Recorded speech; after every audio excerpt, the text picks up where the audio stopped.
يا أيها الإنسان ما غرك بربك الكريم الذي خلقك فسواك فعدلك في أي صورة ما شاء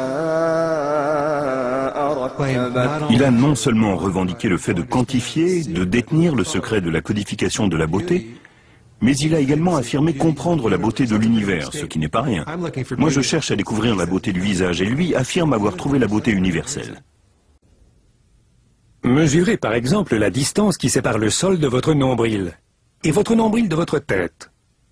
Si vous êtes bien proportionné, le rapport doit se situer entre 1 et 1,618 et il s'applique à toutes les parties du corps.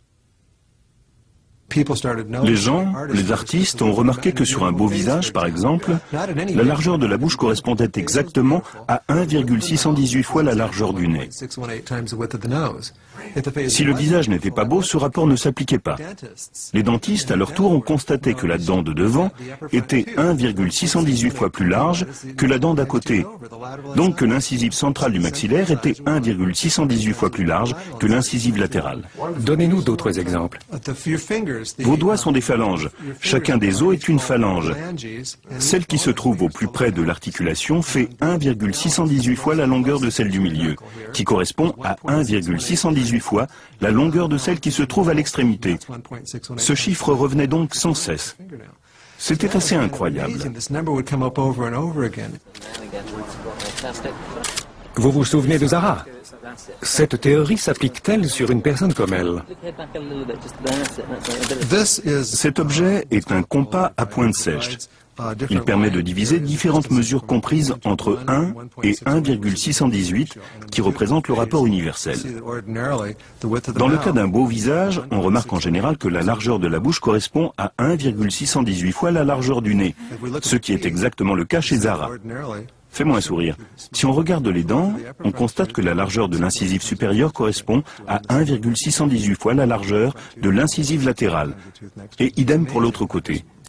Cette proportion se répète systématiquement sur un beau visage. C'est ahurissant. Si je mesure la largeur de la bouche de Zara, je recommence.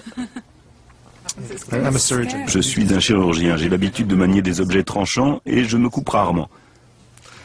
Si je mesure la largeur de sa bouche et ensuite l'intervalle qui la sépare de l'extrémité de son visage, j'obtiens le même rapport, 1,618. Et c'est le cas. Ce rapport se répète systématiquement sur un beau visage, et Zara est un très bon exemple. C'est pour ça qu'elle est si jolie. Le visage de Zara correspond donc au rapport universel. Pas mal, non? Vu de face, le nez est un triangle, mais c'est aussi le cas vu de profil.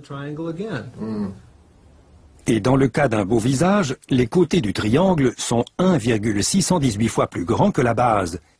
Et à partir d'un triangle, on peut obtenir un pentagone. Quelle est la configuration, l'expression la plus attrayante d'un visage? Le sourire. Quand je souris, on aperçoit les pentagones. Ah oui, je les vois là, là et là. À l'aide du rapport de 1,618, Stephen Marquardt a combiné des pentagones et des triangles pour élaborer un masque. Il affirme que plus un visage se conforme aux dimensions de ce masque, plus il est beau. Commençons par Kate Moss. Son visage est différent des autres. Mais si je lui applique le masque, vous remarquez qu'on est très près. Ce qui est intéressant, c'est que les yeux de Kate ont une taille peu ordinaire. Ses sourcils collent parfaitement.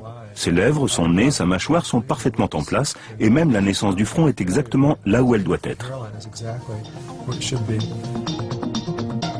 Mais il n'y a pas que les femmes. Le masque s'applique également aux hommes. Et Tom Cruise le porte à merveille. En fait, Stephen affirme qu'il va à n'importe quel visage à condition qu'il soit beau.